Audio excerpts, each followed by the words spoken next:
నమస్తే, welcome to social post. నేను మౌనిక. ప్రస్తుతం మనమైతే జూబ్లీ హిల్స్ నియోజకవర్గంలో ఉన్నాము. సో మాగంటి గోపీనాథ్ గారు చనిపోవడం వల్ల ఇక్కడ ఉప ఎన్నిక అనేది అనివార్యమైంది. సో 3 ప్రధాన పార్టీలు అయితే పోటాపోటీగా పోటీ చేస్తున్నాయి. సో మరి ఈ పోటీలో ఇక్కడ ఉన్నటువంటి జనాలు ఏ పార్టీకి ఓటు వేస్తారు, ఏ నాయకుడిని గెలిపిస్తారు అనేది వాళ్ళ మాటలను బట్టి తెలుసుకుందాం, వాళ్ళతో మాట్లాడదాం. అన్న, మీ పేరు? నా పేరు ఆసిఫ్. ఎన్ని సంవత్సరాల నుంచి ఉంటున్నారు ఇక్కడ? ఇక్కడ 60 years నుంచి మేము అమ్మ నాన్న ఇక్కడే ఉన్నారు. ఓకే, అంటే గత కేసీఆర్ ప్రభుత్వ 10 సంవత్సరాల పాలన ఏ విధంగా ఉంది, ఇప్పుడు కాంగ్రెస్ ప్రభుత్వ పాలన ఏ విధంగా? కాంగ్రెస్ పార్టీ అయితే ఇప్పుడు మంచిగానే చేస్తుంది. ఏంటంటే బై ఎలక్షన్ నడుస్తుంది కాబట్టి 3 సార్లు ఆయన గెలిచిండు బీఆర్ఎస్ పార్టీ. ఆయన కూడా మంచిగానే చేసిండు. ఆయన లేదు కాబట్టి ఎవరి మీద నమ్మకం లేదు మాకు. ఇప్పుడు బీఆర్ఎస్ పార్టీలో మాగంటి గోపీనాథే మంచిగా ఉండే, ఇంకా వేరే మంచి అయితే మాకు తెలియదు ఎవరు మంచిగా ఉంటాడు. నవీన్ యాదవ్ అంటే ఇప్పుడు ఆయన 25 years నుంచి బ్యాక్గ్రౌండ్ వర్క్ చేస్తుండు. అంటే ఇప్పుడు కేసీఆర్ పథకాలు బాగున్నాయా, రేవంత్ రెడ్డి పథకాలు బాగున్నాయా? ఇప్పుడు రేవంత్ రెడ్డి గురించి కూడా బాగానే ఉంది కదా. ఆయన టైంలో ఆయన బాగా చేసిండు, ఈయన టైంలో ఈయన బాగా చేస్తుండు. అట్లా ఏం లేదు. అట్లా ఏంటంటే పింఛను, రేషన్ బియ్యం అవన్నీ వస్తున్నాయా మీకు? రేషన్ అయితే మాకు వస్తున్నాయి. పింఛన్లు మమ్మీకి వస్తుండే, ఇప్పుడు మమ్మీ చనిపోయింది కాబట్టి వస్తలేదు. ఇప్పుడు ఇక్కడ ఉప ఎన్నికలు వస్తున్నాయి 3 పార్టీల నుంచి, బీజేపీ, కాంగ్రెస్, బీఆర్ఎస్. మీరు ఏ పార్టీకి ఓటేస్తారు? ఏ వ్యక్తిని గెలిపించారు? ఈ అన్ని పార్టీలకి అయితే మాకు తెలియదు ఎట్లా ఉన్నారు, కానీ మాకు కాంగ్రెస్ పార్టీలో మన నవీన్ యాదవ్ అంటే మంచి కాబట్టి మేము ఆయనకి చేస్తాం. కంపల్సరీ ఆయనకే చేస్తాం. ఎందుకంటే వేరే పార్టీలు ఇప్పుడు మాగంటి సార్ అయితే లేదు, వెళ్ళిపోయిండు. నవీన్ గారు కూడా మంచిగానే చేసిండు వర్క్. ఇప్పుడు మాగంటి గారి ప్లేస్ లో ఆయన భార్య సునీత గారు నిలబడుతున్నారు. ఆయన ఎవరు తెలియదు, ఎప్పుడు కూడా చూడలేము మేము వాళ్ళకి. ఆయనకి చూస్తే ఆయన ఎప్పుడైనా ర్యాలీలో చూడలే, ఎలక్షన్లో ఎప్పుడు చూడకుండా మనం ఎట్లా నమ్మాలి? ఆయనకి ఎవరు ఎట్లా ఉంటారు, బ్యాక్గ్రౌండ్ ఏమో తెలియదు కదా.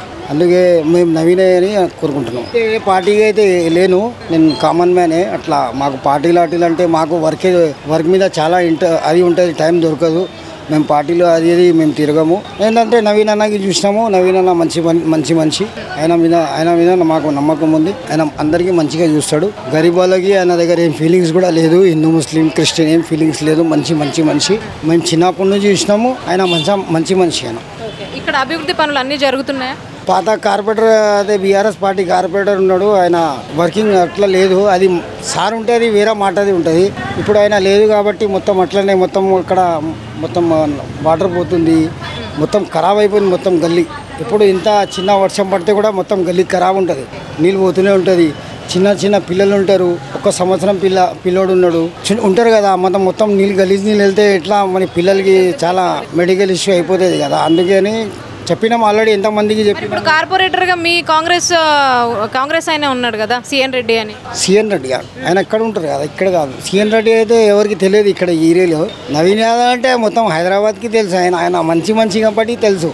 ఆయనకి అందరు చాలా ప్రేమ మంచి, అందరికి మంచిగా చూస్తారు. అట్లా ఏం లేదు ఆయనకి. వేరే వాళ్ళంటే ఇట్లు తీసుకుంటారు, వెళ్ళిపోతారు, మళ్ళీ మాట్లాడాలి. ఈయన అంటే పిలుస్తారు ఎవరికైనా. ఇప్పుడు ఎలక్షన్ కానీ కాకపోయినా కూడా ఎప్పుడైనా పిలిస్తే ఆయనకి అందరికీ హెల్ప్ చేస్తాడు. మంచి కాబట్టి ఆయనకి కంపల్సరీ ఓటు వేయాలి. కాంగ్రెస్ నుంచి నవీన్ యాదవ్ గెలిపించు. నవీన్ యాదవ్ అన్న మంచి మేమైతే ఆయనకి వేద్దాం అనుకుంటున్నాం. ఓకే అన్న, థ్యాంక్ యూ. బాబు, మీ పేరు? రాజ్ మహమ్మద్, మచ్చాపూర్. ఇంకా ఎన్ని సంవత్సరాల నుంచి ఉంటున్నారు? 22 అవుతాను. అంటే కేసీఆర్ ప్రభుత్వ పాలన చూసిళ్ళు, ఇప్పుడు కాంగ్రెస్ ప్రభుత్వ పాలన చూస్తున్నారు. రెండు ఏ విధంగా అనిపిస్తుంది? అట్లా అంటే మేము చంద్రబాబు పాలన కూడా చూసా, రాజశేఖర రెడ్డి పాలన చూసిన, అంజయ్య పాలన చూసిన, చెన్నారెడ్డి కాంచి నాకు గుర్తు రాజకీయం. ఇప్పుడు ప్రజెంట్లో మాత్రం ఇక గవర్నమెంట్ కాంగ్రెస్ ఉన్నది కాబట్టి బీఆర్ఎస్ కూడా చేయలేదని కాదు, బాగానే చేసింది. కానీ కొన్నిట్లో ఆయన ఏంటంటే ఈ బండలకు బోళ్లకు ఇచ్చుడు మోసానికి వచ్చింది. ఆయన మీద జనానికి విరక్తి ఏంటంటే కొద్దిగా ఆయనది ఇట్లా లాస్ అయిన చేసిండు అనేది కొంతమందికి విరక్తి వచ్చి ఈ ప్రజల మార్పు వచ్చింది. ఇప్పుడు వచ్చిన కాంగ్రెస్ ప్రభుత్వ పాలన ప్రజలు ఇప్పటి వరకు అయితే అది పూర్తి కాలేదు కదా, 2 సంవత్సరాలే కదా. ఇప్పుడు ఏంటంటే వాళ్ళు కాంగ్రెస్ వాళ్ళు ఏమంటారంటే మొత్తం లాస్ చేసిపోయిండు కేసీఆర్, మేము అన్ని విత్తిలే కడతాం కదా, మేము ఎక్కడ తెచ్చియమని కొంత దోరిలో వాళ్ళు ఉన్నారు. కానీ ఆయన కొన్ని అభివృద్ధి చేస్తానులే. అంతకుముందు సన్న బియ్యం కూడా లేవు, ఇప్పుడు సన్న బియ్యం తింటాను. అప్పుడు కేసీఆర్ పథకాలు ఎట్లుండే, ఇప్పుడు రేవంత్ రెడ్డి పథకాలు ఎట్లున్నాయి? ఇస్తున్నారా, అమలు చేస్తున్నారా? చేస్తా అంటే కొన్ని ఇప్పుడు ఎంత అడ్జస్ట్మెంట్ కావాలి కదా, ఏకదమ్ములే కావు కదా. ఎందుకంటే కొన్ని చేసుకుంటూ వస్తాను. వాళ్ళు 6 గ్యారెంటీలు ఇచ్చిళ్ళు కదా, అవి కూడా కొన్ని చేసేదా. ఇప్పుడు ఉచిత కరెంటు అన్నాడు, 200 యూనిట్లు పోతే 500 గ్యాస్ అన్నారు. కొన్ని ఎందుకంటే ఏకదమ్మునే కావు కొన్ని ఈ టర్మ్ పోతే వచ్చే టర్మ్ కనుక వస్తే మంచిగా చేస్తారు. ఎందుకంటే ఒక టర్మ్ వాళ్ళు ఇప్పుడు కేసీఆర్ కూడా ఒక పైల బస్సులో కూడా ఆయన కొద్దిగా ఇబ్బందిలో పడ్డాడు, ఎందుకంటే తెలియదు కదా. ఇప్పుడు ఆయన కొద్దిగా వెనక సీరి కొద్దిగా చేసిండు, కానీ కొద్దిగా బండాలకు గుట్టలకి ఇచ్చుడే మోసానికి వచ్చిన రైతు బంధు. 10 ఎకరాలు ఉన్న వాళ్ళకి కూడా ఇచ్చుడు చాలా పొరపాటు. మినిమం సన్న చిన్నకారు రైతు అంటే 5 ఎకరాలు వరకు ఇవ్వాలి. ఏదైనా చిన్న రైతు ఆయన ఏంటంటే 50 ఎకరాలకి ఇచ్చే 20 ఎకరాలకి ఇచ్చే అది రైతు బంధు ఎంత ఎఫెక్ట్ పడ్డది ప్రభుత్వం మీద.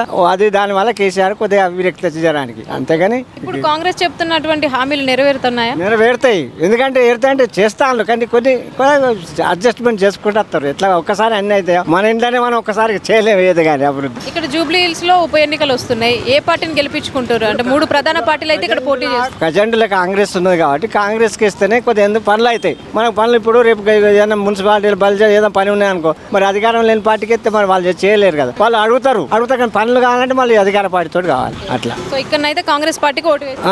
అదైతే కామనే. Okay uncle, thank you. మీ పేరండి? నా పేరు శ్రీనివాస్. ఓకే, ఎన్ని సంవత్సరాల నుంచి ఉంటున్నారు ఇక్కడ? 20 ఏళ్ళ మట్టి ఉంటున్నాం. అంటే గత కేసీఆర్ ప్రభుత్వ పాలన చూసారు 10 సంవత్సరాలు. సో ఆయన పాలన ఏ విధంగా ఉండే, ఇప్పుడున్న రేవంత్ రెడ్డి పాలన ఏ విధంగా ఉంది? రెండు పర్వాలేదు, మ్యాక్సిమం చేసుకోవచ్చు. అంటే ఇప్పుడు కేసీఆర్ ఇచ్చిన పథకాలు ఎట్లున్నాయి, రేవంత్ రెడ్డి పథకాలు ఏ విధంగా ఉన్నాయి? రేవంత్ రెడ్డి పథకాలు ఇంకా అమలు కాలేదు, కేసీఆర్ అయితే బాగానే మంచిగా చేశారు. అంటే ఇప్పుడు రేవంత్ రెడ్డి కూడా మేము ఇచ్చినటువంటి హామీలు అయితే నెరవేరుస్తున్నాం అంటున్నారు కదా. టైం పడుతుంది మేడం. ఇక్కడ బై ఎలక్షన్స్ రాబోతున్నాయి. సో అంటే మీ ఓటు ఎవరికి ఉంటుంది, ఏ పార్టీ నుంచి గెలిస్తే బాగుంటుంది? కాంగ్రెస్ వస్తేనే బాగుంటుంది అనుకుంటున్నారు ఇటు అందరు జనం. అంటే ఇంతకు ముందు 3 సంవత్సరాలు బీఆర్ఎస్ నుంచి మాగంటి గోపీనాథ్ గారు గెలిచారు. సో ఆయన ఫ్యామిలీ నుంచి వాళ్ళ భార్య కూడా వస్తున్నారు, సునీత గారు. గోపీనాథ్ ఏం చేయలేదు అనుకుంటున్నారు ఇక్కడ మేడం. అంటే ఇప్పుడు కాంగ్రెస్ నుంచి కూడా 3 నాయకులు అయితే బరిలో ఉన్నారు. సో ఆ 3లో మీ ఓటు ఎవరికి ఉంటుంది? అజరుద్దీన్కి ఎమ్మెల్సీ ఇచ్చేసేసి పక్క తప్పిచ్చేసి వేరే వాళ్ళు వస్తారు. అండ్ కార్పొరేటర్ సిఎన్ రెడ్డి గారు. ఇద్దరులో ఎవరికి ఇస్తారో మరి తెలియదు. అంటే ఆ ఇద్దరులో ఎవరికి ఇస్తే బాగుంటుందని మీరు అనుకుంటారు? అంటాడు ఆ క్యాండిడేట్లు మనకి ఎంత మాట. ఇక్కడ అభివృద్ధి పనులు ఏ విధంగా జరుగుతున్నాయి? అభివృద్ధి పనులు అయితే రేవంత్ రెడ్డి వచ్చినప్పుడే బాగుంది. బీఆర్ఎస్ ఉన్నప్పుడు ఇవన్నీ డ్రైనేజీలు ఇవన్నీ మొత్తం ఏమి లేవు, అసలు క్లీన్ చేసేవాళ్ళే లేరు. రేవంత్ రెడ్డి వచ్చిన తర్వాత మొత్తం క్లీన్గా ఉంది. అంటే ఇక్కడ ఇప్పుడైతే ప్రెసెంట్ అయితే బాగానే ఉన్నాయా డ్రైనేజ్ అవన్నీ? ఇట్లా వర్షం పడితే వెంకటగిరి చాలా ఘోరంగా ఉంటది. ఘోరంగా ఉందంటే పైనుంచి అప్పు నుంచి కిందకి వచ్చేస్తున్నాయి, అందుకని చెప్పేసి ప్రాబ్లం ఉంది. ఇప్పుడు వాన పడిన తర్వాత మొత్తం వరకు ఇవన్నీ లేదు, మోహాళ్ళు బురద ఇవన్నీ. రేవంత్ రెడ్డి వచ్చిన తర్వాత చాలా బాగుంది, డ్రైనేజీలు కానీ ఇవన్నీ. ఇక్కడ కాంగ్రెస్ పార్టీని గెలిపించుకుంటారు ఈసారి కాంగ్రెసే. Okay uncle, thank you.